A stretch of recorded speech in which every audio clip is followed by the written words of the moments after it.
अगर नाहे गरम जल, सुनना बहुत ध्यान से, बहुत काम की बात बोल रहा हूं। अगर नहावे, नहावे मतलब स्नान करना, अगर नहावे गरम जल तन मन हो कमजोर। अगर नहावे गरम जल तन मन हो कमजोर, नयन ज्योति कमजोर हो। नयन ज्योति कमजोर हो, शक्ति घटे चहु ओर, शक्ति घटे चहु ओर। अगर आप गर्म पानी से नहा रहे हैं तो निश्चित मान के चलना आपका तन भी कमजोर होगा और आपका मन भी कमजोर होगा। अगर आपकी नयन ज्योति कमजोर हो रही है तो निश्चित मान के चलना उस नयन ज्योति की कमजोरी में प्रमुख कारण है गर्म पानी से स्नान। इसलिए आप ये मत डरिए कि ठंड है तो हम गर्म पानी से नहाए, नहीं। पहला मग्गा आपको गर्म लगेगा, लेकिन जैसे ही दूसरा है उसके बाद वो अपने आप वो जो गर्म पानी है, मतलब वो जो ठंडा पानी है, वो भी गर्म लगने लगेगा। और हम आपको बताएं, जिनके घर में कुएं हैं या जिनके घर में हेड पंप जेट पंप है, तो वो उस वक्त जब वो पानी लेंगे तो वो जो जल है आप जब ताज़ा कुएं का निकालेंगे तो निश्चित मान के चलना वो जो ताजे जल से आप स्नान करेंगे, अनेक प्रकार की औषधियों का काम करता है वो ताज़ा जल।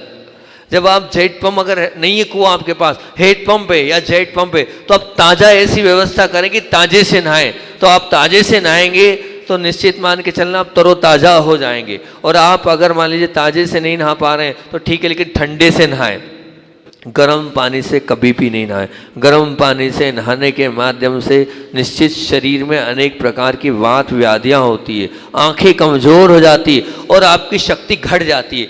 आप अनुभव करना, एक बार गर्म पानी से नहाना और एक बार ठंडे से नहाना, दोनों का अनुभव देखना, हमारी शरीर की शक्ति और तरोताजगी किसमें ज़्यादा अच्छी लगती है। तो आप अनुभव करेंगे ठंडे पानी से ही होती है। बिल्कुल बिल्कुल वही बताने वाला था मैं आपको कि जब आप ठंडे पानी से नहाएंगे, सुनना बहुत ध्यान से, नहीं आवाज़ गूंज रही है ऐसा लग रहा है।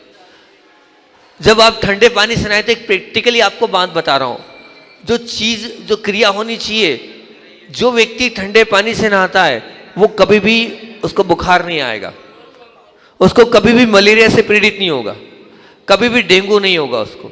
क्यों बोल रहा हूँ ऐसा मैं इसलिए बोल रहा हूँ ठंडे पानी से नहाने के लिए।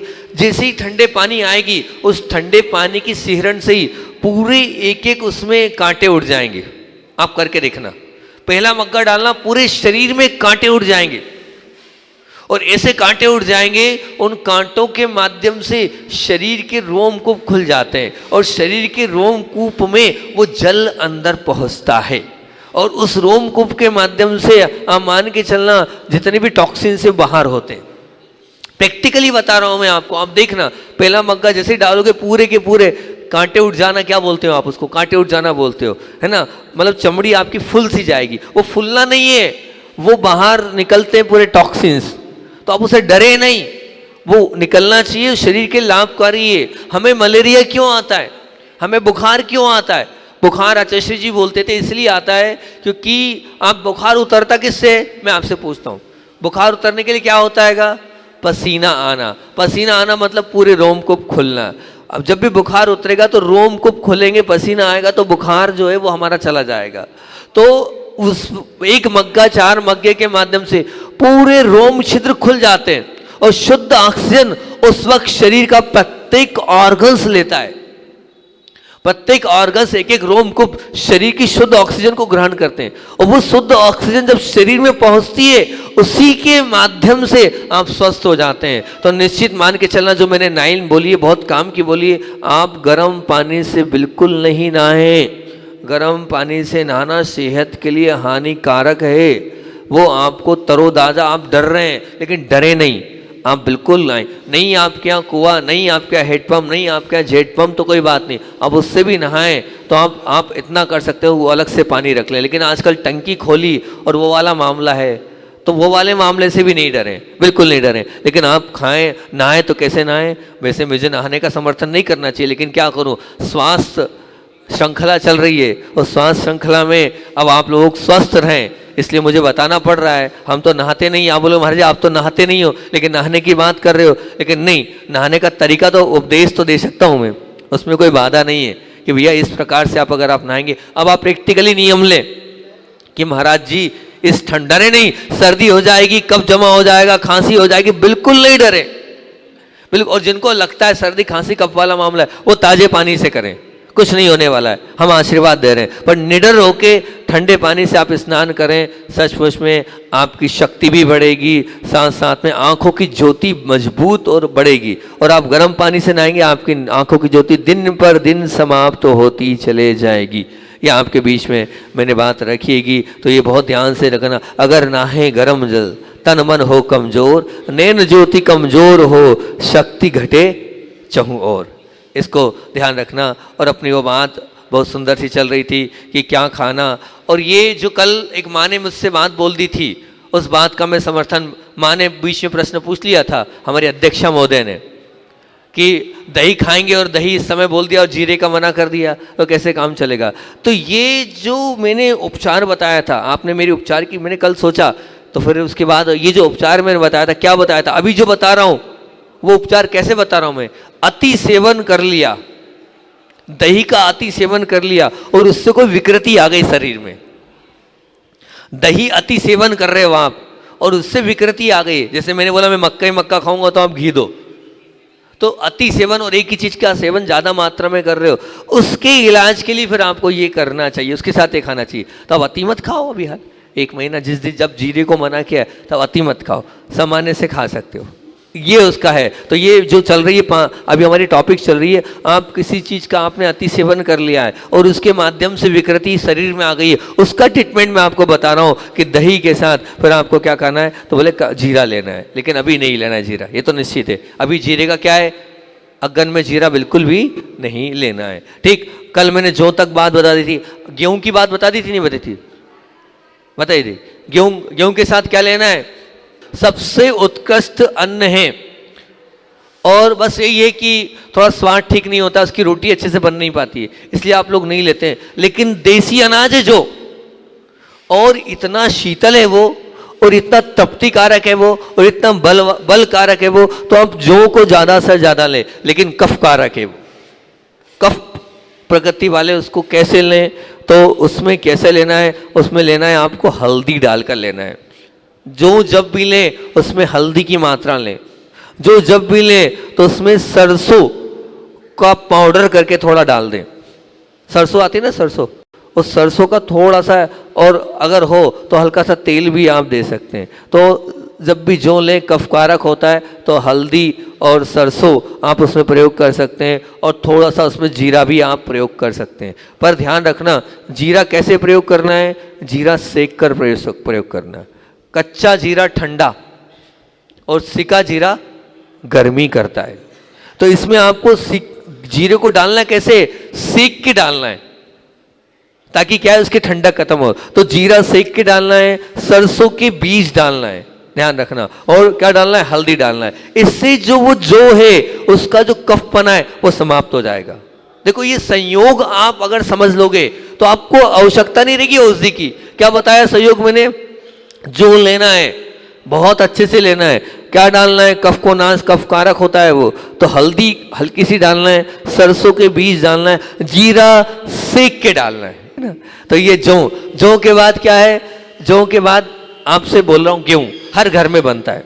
मैं तो पहली बात कह रहा हूँ गेहूं को खाना ही नहीं है, क्योंकि गेहूं जो है वो अनेक प्रकार की बीमारियों का कारण है, फिर भी वो बंद नहीं हो सकता है। हम गेहूं के आदी हो चुके हैं, मतलब हमारी बॉडी बचपन से गेहूं खा रही है तो एडजस्ट हो चुकी है गेहूं के साथ। अब आप गेहूं खा रहे हैं, वो भी कफकारक होता है। तो एक वैद्य जी की बात तो बताई थी, लेकिन खुद बता रहा हूं आपको, प्रत्येक गेहूं की रोटी पर हल्का सा जैसे नमक लगाते हैं वैसे सौंठ बुरके आप, वो रोटी पच जाएगी, उसका कफ पूरा समाप्त हो जाएगा। तो गेहूं की रोटी के साथ क्या लगाना चाहिए, सौंठ। लेकिन ध्यान रखना, पूरे आहार में 1 चम्मच से अधिक सौंठ नहीं, छोटी चम्मच से, चाय वाली स्पून छोटी वाली, उससे अधिक नहीं। उतना पूरे ग्रास में, और उससे भी कम में काम, आधी चम्मच में काम हो जाएगा आपका। आधी चम्मच सौंठ इसी प्रकार से लेना है। गेहूं की रोटी पर जैसे घी लगाते हो आप, ऐसे जीरावण लगाते हो आप, ऐसे आप सौंठ लगाएं तो बहुत अच्छा रहेगा। एक वेद जी, बहुत बड़े वेद जी मेरे पास आए थे डोंगरगढ़ में, उन्होंने कहा था आप महाराज जी जितने भी मुनिराज हैं, जितनी भी आर्यका माता जी, सबको सौंठ चलाओ हर ग्रास पर, बड़ी लाभकारी है सौंठ। अलग से आप दो। आटे वाला तो उन्होंने मुझसे कहा नहीं था, अब अगर आटे वाला करना हो तो आप देख लो अपने हिसाब से, लेकिन उन्होंने कहा था अलग से आप बिल्कुल नमक जैसे बुरको, तो आप सौंठ उससे लेंगे तो उसका बहुत अच्छा रहेगा। गेहूं का तोड़ है ये, ठीक। अब चावल, ये भी कफकारक है, और चावल को लेना है, चावल को अधिक मात्रा में आप सेवन कर रहे हैं। आपको हम बताएं, चावल आंव को बनाता है। एक बार एक महाराज जी और हम लोगों ने, मोटा होना है, अगर आपको मोटा होना है ना तो आप चावल ही चावल का सेवन करें, आप मोटे हो जाएंगे। लेकिन उससे डाइजेशन खराब हो जाता है, उससे आंव की शिकायत हो जाती है। लगभग 4 महीना मैंने कुछ नहीं खाया। क्या खाया? क्योंकि बार बार लोग पतले हो पतले हो पतले हो पतले हो, तो मैंने चावल का सेवन किया। सिर्फ आहार में 3, साढ़े 3, 4 महीना लगभग चावल ही चावल लिया, कुछ नहीं, सिर्फ चावल ही चावल, चावल ही चावल। तो अब वो चावल से हुआ क्या, होता क्या, लेकिन ध्यान रखना, चावल अधिक मात्रा में लोगे डाइजेशन समाप्त। आपकी प्रकृति वैसी नहीं है कि आप चावल को कर पाओ। जठराग्नि बंद कर देता है, कफकारक होता है, उससे आंव की शिकायत बढ़ जाती है। अब क्या करना है, गलती तो कर ली, अनुभव था नहीं, चावल ले लिया। चावल लेना है अधिक मात्रा में, अति मात्रा वाला मामला चल रहा है, ध्यान रखना, है ना, अति मात्रा। लौंग और काली मिर्च लेना, लौंग और काली मिर्च के साथ। और वैसे मैंने देखा है जो पुलाव बनता है उसमें लौंग भी डलती है, काली मिर्च डालना चाहिए। बिना लौंग के, बिना काली मिर्च के चावल नहीं खाना। तो वो लौंग के साथ काली मिर्च आप डाल के, लौंग अगर आपके डाल के खा रहे हो, बहुत सुंदर है, उससे वो चावल पच जाएगा, कफ नहीं पैदा करेगा, जठराग्नि को मंद नहीं करेगा। अगर अधिक मात्रा में आपने चावल लिया तो जठराग्नि बंद हो जाएगी। थोड़ा बहुत में तो कोई दिक्कत नहीं है। तो चावल के साथ क्या खाना है, लौंग और काली मिर्च। इन सबको आप बिल्कुल नोट करते चलें, बहुत अनुभव की और बहुत अच्छी बात है आप लोगों के बीच में मैं रख रहा हूँ। उसके बाद सब्जियां आप लेते हैं, बिना सब्जी के आपका जीवन नहीं होता है। लेकिन ये सब्जियां 2 नुकसान पहुंचाती है। आचार्य भी मना करते थे कि जितनी हरी सब्जियां हैं वात कारक होती है और अफरा को कराने वाली होती है। वात बढ़ता है सब्जियों से और अफरा करती है। और उसमें भी मैं सब्जी कौन सी कह रहा हूं, फली वाली। कौन सी? पहले फली वाली बोल रहा हूं मैं, फली वालों का बोल रहा हूं, वो वात कारक होती है और वो अफरा कराती है। ग्वार फल्ली, चतुर्फल्ली, ठीक है ना, और कौन कौन सी आती है, जितनी भी फल्ली आती हैं सब ले लेना, जिसमें बीज रहते हैं ना, वो वाली। अब उनको खाना है। 2 मैंने बताया था, वो चूल्हे की हो एक शर्त, चूल्हे की हो एक शर्त। बहुत अच्छा, कल एक बता दूं, बीच में भूल जाऊंगा नहीं तो मैं। कल उषा माँ ने, रायपुर वाली माँ ने इतना सुंदर चूल्हा बनाया है। और वो चूल्हा कैसा, गैस जैसा, 5 उसमें स्टोव बने, और इतना सरल तरीका भी उसमें बनाने का है। आप बना सकते हो और उसको कर सकते हो। मैं तो कह रहा हूँ कि मान लो अभी विवाह हुआ है, ठीक है ना, तो विवाह हुआ है तो अब विवाह में आपको गिफ्ट ही देना है नई बेटे बहू को, तो क्या गिफ्ट दो? तो आप वो जो चूल्हा है सीख लो और वो चूल्हा बनवा के बहू को दो, उससे कहो उससे रोटी बना के खिलाना है, गैस से नहीं बुलाना है, ठीक है ना। वो बाजू में बैठी चाची है ना, वो चाची बैठी ना, चाची का कहना है कि अब वो नई बहू है ना, आपको ये गिफ्ट देना है। वो जो 5 चूल्हे वाला बहुत सुंदर चूल्हा मैंने देखा है, आपको वही गिफ्ट देना है। और उससे बोलना उसकी रोटी खाने हम आएंगे, और उसकी रोटी बनाना तो महाराज जी भी आएंगे, ठीक है ना। उसी की रोटी बना के खिलाना तो महाराज जी भी आएंगे। तो चूल्हा आप गिफ्ट कर देना, बनाने की पूरी स्कीम वो बता देंगे। बहुत सुंदर चूल्हा, 5 गैस जैसा चूल्हा है वो, और आपका घर काला नहीं होगा, बहुत सुंदर पाइप लगा है, सीधे पाइप को बाहर कर देना, ठीक। आपकी तरफ से गिफ्ट हो जाएगा, गिफ्ट हो जाएगा आपकी तरफ से। आप बिल्कुल जल्दी जल्दी तैयार कर देंगे, ताकि हम भी अगर उनको मौका मिल जाएगा तो हम चले आएंगे। नहीं आएंगे? बुलाना नहीं बुलाना? हे महाराज जो नमोस्तु नमोस्तु करना है, ठीक है, करना है तो बहुत अच्छी बात है कि। तो वो जो आप सब्जी खाएं, कौन सी, बीज वाली, उसको चूल्हे वाली ही लेना, तो वो वात नहीं करेगी। चूल्हे पर पूरी पकेगी, प्रॉपरली पकेगी, कम आंच में पकेगी, तो वात कारक नहीं होगी। बिल्कुल आप ले सकते हैं। और अब अगर वो वात कारक चीजें ले रहे हैं तो क्या लेना है, उसमें 3 चीजें मिलाना है। लौंग उस सब्जी में, काली मिर्च और लाल मिर्च। वात कारक है लौंग, काली मिर्च, और लाल मिर्च, ये आपको उसमें बहुत अच्छे से डालना है। ठीक, तो ये सब्जी फल वाली हो गई। अब सलाद वो भी वातकारक होता है, जितने भी आप सलाद लेते हैं, मतलब टमाटर है, ककड़ी है ना, और भी जो सलाद लेते हैं वो लेते हैं, तो ये सलाद भी वात को पैदा करने वाले हैं। इनके साथ क्या लेना है? जैतून का तेल। ये बिल्कुल अलग बात बता रहा हूं मैं आपको, लेकिन सचमुच में खाने योग्य है जैतून। ऐसा नहीं कि असेव्य है, वो भी एक प्रकार ड्राई फ्रूट ही है जैतून। तो आप जैतून का तेल लगाते हैं, लेकिन जो लोग हरी सलाद लेते हैं उनके लिए जैतून का तेल और उस सलाद में नींबू का रस ले। जैसे ककड़ी आपने लिएगी है ना, और भी लिए नींबू का रस थोड़ा सा मिला दे, तो नींबू का रस और जैतून का तेल आप लेंगे, वो जो सलाद आपने लिया है वो सलाद आपको वात नहीं करेगा, नहीं तो वही वात करेगा, वही घुटना दर्द कराएगा, वही आपको रीढ़ में दर्द कराएगा, वही गैप कराएगा, वही माइग्रेन का कारण बनेगा। वात बहुत ज़्यादा बढ़ती है, जैसे ही आपके शरीर में वात बढ़ी वैसे ही दर्द चालू हो जाएंगे, वात इकट्ठी हो जाएगी। तो वात को नाश करना होगा, अगर आप सलाद ले रहे हैं तो जैतून का तेल लें और नींबू का रस के साथ उसका सेवन करें, तो वात पूरी शमन हो जाएगी, तो आपको कोई भी दर्द पीड़ा नहीं होगी। और जो लोग दर्द से पीड़ित है वो बिना इसके खाए ही नहीं, जो दर्द से पीड़ित है, नहीं तो वात करेगा, दर्द बढ़ेगा। फिर आप बोलते हो कि जैसे मैं आपको बोल रहा हूँ आप हरे चने की सब्जी खाएं, जो हरा चना आता है ना, छोला बोलते हैं, क्या करते हैं, ये आप उसमें नींबू का रस लें। बिना नींबू के रस के छोले की सब्जी नहीं खाना, और वो छोले की सब्जी चूल्हे वाली हो, आपको नुकसान नहीं करेगी, लाभकारी हो जाएगी। चूल्हे वाली होगी तो पूरी बिल्कुल वो प्रॉपर सीजेगी, गैस वाली नहीं। और उसमें आप नींबू का रस डाल लेना, और अगर फ्राई करना है तो जैतून के तेल से फ्राई करना उसको आप, वो वही सब्जी जो है वो अमृत का काम करेगी। वही चना है, वात नहीं करेगी, वही आपके दर्द पीड़ा कष्ट में जो है वो लाभकारी सिद्ध हो जाएगी। पर लेने का जो तरीका बता रहा हूँ, बनाने का तरीका बता रहा हूँ, तो ये है। तो मैं तो कह रहा हूँ जितनी बहुएं हैं जिनको भोजन बनाना है वो तो रोज आए सुनने अभी वाले प्रवचन, ताकि भोजन बनाना सीख जाए। ठीक, फिर उसके बाद टमाटर सबको लेना है। बिना टमाटर ग्रेवी के, बिना टमाटर के आपका भोजन ही अंदर नहीं जाता है। ठीक है ना, जिनका हरि का त्याग है उनको भी चोरी से टमाटर चला दिया जाता है। तो टमाटर, इस टमाटर में क्या होता है, एक कफकारक होता है। इस टमाटर में, आप उल्टी बात बोल रहा हूं, बिल्कुल है ये टमाटर कैसा, खट्टा है, खट्टा, लेकिन इस टमाटर में भी आप नींबू डालें। उल्टी बात बोल रहा हूं बिल्कुल एकदम। वात को हमें समन करना है, कफ को समन करना है, और सिका जीरा डालें। जीरा कौन सा, सिका हुआ जीरा इसमें डालना है आपको। और क्या डालना है, इसमें हल्का सा नींबू भी डालना है। तो ये जो टमाटर है, इस टमाटर का दोष भी शमन हो जाएगा। ये टमाटर की बात हो गई। फिर उसके बाद मक्खन आप लेते हैं, है ना, जो मक्खन कहना चाहिए, मक्खन लेना, या फल आदि ले रहे हैं, नाशपाती आदि ले रहे हैं, इनका अगर आप सेवन कर रहे हैं तो मक्खन है, फल है, ये जो है ये भी कफकारक होते हैं। मक्खन वैसे मेरे ख्याल से अपने यहाँ तो नहीं चलता है, लेकिन नहीं, अपने यहाँ भले ही नहीं चलता है, लेकिन अन्य जो जगह है मक्खन को बहुत चाव से खाया जाता है। मक्खन समझ रहे किसको बोलते हैं, मलाई, वो जो दही के अंदर या मलाई के अंदर शायद जो निकलता है, उसको हमने तो नहीं खाया है, जो मुझे तो नहीं पता क्या होता है, बिलोवा, दही की बिलोवा निकलता है, उसको मक्खन बोला जाता है। और फल और नाशपाती, ये नाशपाती विशेष रूप से ये कफकारक होती हैगी। तो इसके साथ भी आपको क्या लेना है, हल्दी लेना है, हल्दी का सेवन करना है, नींबू और काली मिर्च। ये जब भी लें आप, नींबू लें, काली मिर्च लें, मतलब मक्खन के साथ नींबू नहीं लेना है, मतलब उस वक्त बाद में नींबू का सेवन किसी वस्तु में मिलाकर कर लें, काली मिर्च का सेवन कर लें तो बहुत अच्छी बात होगी। तो मक्खन व नाशपाती हो गया। फिर उसके बाद बोल रहे हैं केला।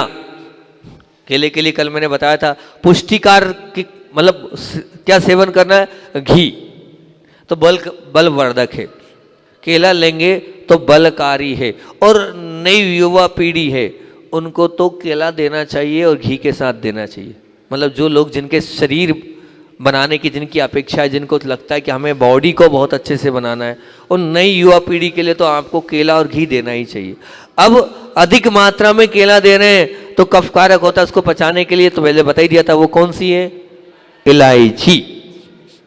आप इलायची का सेवन अवश्य कराएं केले के साथ, ठीक है ना, तो वो जो केला है वो व्यवस्थित रूप से पच जाएगा। और केले का मैंने बता दिया था एक पूरा ट्रीटमेंट कैसे केले का था कल। नहीं, घी कैसे डालेंगे? केला लिया, उस केले के अंदर केले को मैश किया और घी डाल दिया। हाँ, आपको हम बताएं जिनको मैं थोड़ा सा भूल रहा हूँ, पर वेद जी ने बताया था, मैं एक बार देख लूँगा, पर मुझे याद है जिनको आहार के बाद सोच जाना पड़ता है, मैं देखूंगा, मुझे याद तो है शायद उसमें 2 चीज़ मिलाते थे, इलायची और एक और चीज़ मिलाते थे, मैं बता, घी और एक और चीज़ थी, 3 चीज़ मिलती थी। नहीं, अब तो वो मैं बता रहा हूँ जिनको आहार के बाद सोच जाना पड़ता है एकदम, उनके लिए वैद्य जी बता के गए थे, सुशील जी वैद्य जयपुर, ये उपचार बता के गए थे। मैं देख लूंगा, वो लिखा हुआ होगा उपचार, जब उपचार बताऊंगा तो मैं अभी हाल डायरी नहीं है मेरे पास, तो वो भी प्रयोग केले से याद आ गया। आहार के पहले आप वो ले लो, आपको सोच जाना ही नहीं पड़ेगा। जिनको सोच की एकदम शिकायत हो जाती है कि आहार के जस्ट बाद जाना पड़ता है, तो केला, तो केला कफकारक इलायची। फिर उसके बाद बोल रहा हूँ शुष्क फल, मतलब जो सूखे फल होते हैं जिनमें पानी की मात्रा कम होती है। अगर सूखे फल आप ऐसे ले रहे हैं जिनमें पानी की मात्रा कम होती है तो वो रुक्षता कारक होते हैं और वात कारक होते हैं, है ना। तो जैसे मान लीजिए बेर में शुष्क, मतलब वो शुष्क फल होता है, ठीक है ना। और जैसे जिसमें कम, मतलब पानी की मात्रा कम होती है, ऐसे जितने भी फल उसको शुष्क फल बोलते हैं। वो सब आप देख लेना कितने कौन कौन से आएंगे जिसके अंदर पानी की मात्रा कम रहेगी। जैसे नारियल, कच्चा नारियल वो फल में ही आता है, शुष्क कहलाएगा, वो पानी की मात्रा ऐसे कम रहेगी उसमें। तो ऐसे जो फल है रुक्षता कारक और वात कारक होते हैं, तो इसको जब भी लें, या कहना चाहिए ड्राई फ्रूट्स ले लो आप, बादाम है, काजू है, पिस्ता है, अखरोट है, और या सबसे जो अभी चल रहा है, संघ में भी सबको चलाया जाता है, वो बता दूं, याद आ गया फिर भूल जाऊंगा। माताओं बहनों सुन लो, क्या पता कहाँ से गलत प्रचलन चल गया आएगा। जो बीज आप चलाते हैं, सूरजमुखी के बीज, कद्दू के बीज, शायद और एक और चलते हैं, पपीते के बीज चलते हैं, चिरमिरी के बीज, हाँ, और तरबूज के बीज। ध्यान रखना, ये तरीका बिल्कुल गलत है। इनको गर्म करके, किसने का प्रासुक होता है? नहीं, बिल्कुल नहीं, उनको गर्म करके बिल्कुल नहीं देना। जो लोग गर्म करके दे रहे हैं वो ठीक नहीं कर रहे हैं, वो उल्टा गर्म करेंगे। इनको भिगो के दें आप। तरबूज के बीज, खरबूज के बीज, कद्दू के बीज, वो अलग अलग 3-4 प्रकार के दे रहे हैं आजकल, बीज खूब चले हैं, वो हैं बहुत, मैं मान रहा हूँ बहुत अच्छे बीज हैं, वो शरीर के लिए लाभकारी है वो, लेकिन तरीका गलत है आपका। वो जो आप सेक कर दे रहे हैं वो तरीका गलत है, उसको आप भिगो के दें, बिना भिगोए बिल्कुल ना लें।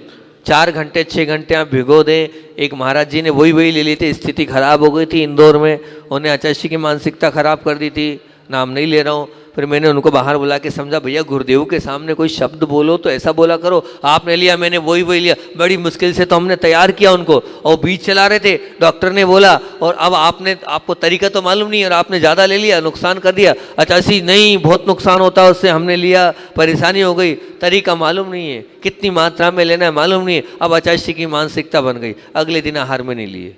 अब वहाँ तो एक बार फिट हो जाती है तो फिर तो मुश्किल खेल है। बड़ी मुश्किल से फिर वापस से गाड़ी लाइन पे आई, जब हम वहाँ गए तो चाची को बताया, उन्होंने स्वयं ने बताया अधिक मात्रा में ले लिए और हमने सूखे ले लिए। नहीं लेना, सूखे नहीं, भिगो कर लें आप, पानी में डुबो कर लें आप, 6 घंटे भिगो कर लेंगे तो वो गुणकारी हो जाएंगे, नहीं तो वो आपके लिए नुकसानकारी हो जाएंगे। तो जितने भी शुष्क फल हैं उनको भी भिगो कर लें आप। अम्मा कहती थी हमारी, आम आते थे तो आम को बोले 6 घंटे पानी में डाल दो। जो चूसने वाले आम थे, हमें बहुत शौक था, बहुत आम चूसते थे हम, 2-2, 3-3 किलो आम चूस जाते थे एक बार में, 15-20 आम एक ही बार में चूस जाते थे। छोटे छोटे तो आते थे, कोई बहुत बड़े, ऐसे देख रहे हो बहुत बड़े बड़े थोड़ी आते थे, इतने से आते थे, उसमें क्या लग रहा है 15-20 आम में, हाँ कितना जूस निकल रहा है। तो बस इकट्ठे जब आते थे तो एक साथ एक बहुत बड़े भगोने में, पीतल का भगोना, हमें आज भी याद है वो दृश्य, उस पीतल के भगोने में पानी डाल दिया जाता था और उसमें डाल दिए जाते थे। 4 पहले नहीं दिए जाते थे, माँ नहीं देती थी, बोले नहीं पहले 4 घंटे भीगने दो, उसकी पूरी गर्मी निकलेगी, फिर उसको दबा दबा के और फिर उसको चूसते थे हम लोग। तो भिगोने का सिद्धांत है, वो पूरी गर्मी को, उसके सबको। और एक बात ये कि आजकल वो भी चल रहा है खूब ज़्यादा, कहना चाहिए केमिकल, तो कम लोग केमिकल भी उससे बाहर हो जाता है। तो आप भिगो कर लें, भिगो कर लेंगे तो वो फायदेकारी रहेगा, नहीं तो वो नुकसान दायक आपके जीवन में हो जाएगा। तो ये मैंने आपको बता दिया है कि जितने भी फल हैं वो आपको भिगो कर लेना है। अब आम अति सार कारक है, तो आम के लिए मैंने आपको बताया था दूध तो मीठे के साथ लेना ही है, साथ में 2 चीज़ें और, अधिक मात्रा में आम का सेवन किया आपने और बच्चे कर ही लेते हैं, उनको आप इलायची का सेवन अवश्य कराएं आम के साथ। इसलिए आम के जूस में इलायची डलती है, देखा है मैंने, डलती है। तो इलायची डालें, बहुत अच्छी बात है। माताएं अगर बनाती है तो बिना इलायची के आम का रस नहीं बनाए, इलायची थोड़ी बहुत डालें ही डालें, ठीक। तो या अलग से भी अगर आम खाया है बच्चों ने तो उनको इलायची ज़रूर दें। इलायची से वो जो आम है उसकी गर्मी, वो जो गर्मी और अतिसार कारक होता है आम, आयुर्वेद कहता है अतिसार कारक होता है, तो उसका अतिसारपना एकदम समाप्त हो जाता है। बिना इलायची के आम का सेवन ना करें। फिर उसके बाद क्या है, मूंगफली, टाइम तो हो रहा है। मूंगफली क्या है, मूंगफली वाथर और पित्त कारक है, तो उसको भी मैं कह रहा हूँ इतनी अच्छी टॉनिक, सस्ती सुंदर टॉनिक है मूंगफली का सेवन जरूर करना चाहिए। उसको भी भिगो कर करें, 12 घंटे कम से कम मूंगफली को भिगोएं आप, और भिगोकर ही मूंगफली का सेवन करें आप, वो लाभकारी है। नहीं तो बहुत ध्यान रखना, अनेक प्रकार की समस्या को, कब्ज का प्रमुख कारण, दर्द का प्रमुख कारण, नसों के फूलने का प्रमुख कारण वो मूंगफली, दानेदार चीज। आप इसलिए मूंगफली का लेना हो, और उससे बढ़कर कोई औषधि नहीं, काजू से बढ़कर मूंगफली में टॉनिक है, इतने विटामिन से, लेना भी जरूरी, तरीका लेकिन गलत, तरीका उसका हमारा गलत है ना। आप कैसे लें उसको, भिगो कर लें। तो आप मूंगफली की खिचड़ी आदि में जो लेते हैं, तल के बिल्कुल नहीं खाना, स्वाद तो आएगा, हाँ स्वाद तो आएगा तो, लेकिन नहीं। और गुड़ की पट्टी में आप ले रहे हैं, कम मात्रा में लें। अब हमने एक दिन ले लिए दाने, हम परेशान हो गए, इतनी सारी दाने की चीज, उनको पता था कि अब दाने रह गए, अब दाने आएंगे, अब इतनी सारी वस्तु लग गई, 10-15 दिन पूरा पेट चोक हो गया, हमारा स्थिति खराब हो गई हमारी। अब वहाँ तो अब आपको पता ही है, अपन सरल से सीधे चढ़े, आंख से डरना ही बंद। हाँ, और शुरुआत में तो बासा वाले ठीक थे, अंत में वो भी आपके जैसे हो गए शेर, दे धनादन दे धनादन दे धनादन। अब उसके बाद हमारी स्थिति सच में खराब हो गई, 10 दिन हमारा पेट पूरा खराब रहा उस दाने के कारण। बड़ी मुश्किल से प्राणायाम, आसन, ध्यान, अनेक माध्यमों से उसको ठीक किया। अति सेवन करा था ना, अब एक चीज़ लेना है तो अति सेवन तो होगा। अब आपको तो लगता है, मैंने क्या लिया था, मैं बार बार डरा रहा हूँ भैया नुकसान करेगा, मत दो, लेकिन कौन सुन रहा है, कोई सुनने को, कोई इधर से डालता है, कोई उधर से डालता है, कोई उधर से डालता है, कहानी खत्म हो गई, स्थिति खराब हो गई। तो अब वो जो अब भीगी भी कितनी थी मूंगफली, कितनी भीगी रहेगी, अब कोई भीगी थी क्या, उनने सूखी चली, अपनी स्थिति खराब हो गई। बोलते रहो भिगो कर आप लें तो बहुत अच्छी रहेगी। पूरी रात भीगना चाहिए, 24 घंटे की मर्यादा वाला पानी आप उबालो और उसमें डालो आप, तब पूरी शाम को डालो, सुबह तक भीगी रहे, वो वाली मूंगफली आपको सेवन करना चाहिए, निश्चित मान के चलना। और अब 9:31 हो गए और अभी 4-5 चीज़ और रह गई है। मेरी भावना ये, कल मैंने पूरा प्रयास करूंगा, ये 5 और रह गई है, इनको कराकर कल जो मैंने नोट्स तैयार किए हैं कल रात को बैठकर, हार्ट पर आप मतलब हृदय रोग पर, तो हृदय रोग पर आप लोग जितने यहाँ पर हैं जिनके ब्लॉकेज हैं, जो हृदय के जिनके ऑपरेशन हो गए, हार्ट से परेशान है, कल इन 4-5 पॉइंटों को रखने के बाद उन नोट्सों को ही मैं आपके बीच में तरीके आपको पूरे बताऊंगा। 9:31 हो गई है, बात इतनी ही रखते हैं, ठीक है ना। तो आप लोग कल पूरे उस तैयारी से आना, और पहले ही अगर आपके यहाँ ग्रुप में डल जाए कि महाराज जी हृदय रोग से जो पीड़ित लोग हैं उस पर बोलेंगे, तो वो लोग सुनेंगे तो उनको बहुत अच्छा रहेगा, ताकि उनके लिए रहेगा। अभी 4-5 चीज़ें हैं, इसको अपन कल पूरा कर लेंगे, समय अपना हो गया है, इतने रखते हैं। बोधि समाधि परिणाम शुद्धि आत्मोपलब्धि शिष्यों की सिद्धि चिंता मरण चिंतित वजदान तौबद्दवानश्य मस्त। अच्छा, इसी का संस्मरण आज अब ठीक कल करेंगे, अब क्या करें, रही जाता है। अरे वो फिर उधर